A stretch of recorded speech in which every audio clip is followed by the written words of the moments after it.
They care about each other, but somehow they're not connecting, not because of a lack of love, but because their personalities are speaking different emotional languages. Some personality types feel everything deeply. They express, they cry, they want to talk.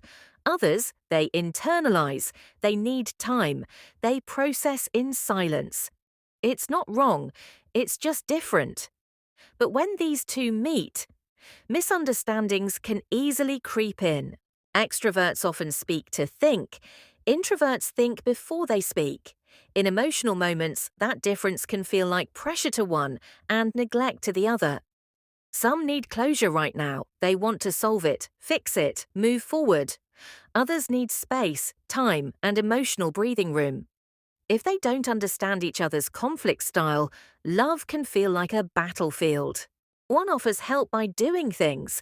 The other offers support by talking things through. Same love, different expressions. Emotional compatibility means learning each other's body and emotional language. Emotional compatibility isn't about being the same. It's about understanding what makes each other feel seen, heard, and loved. Because when personality types align with empathy, that's when real connection begins. What's your thoughts on this? Drop your comments and kindly subscribe for more amazing contents.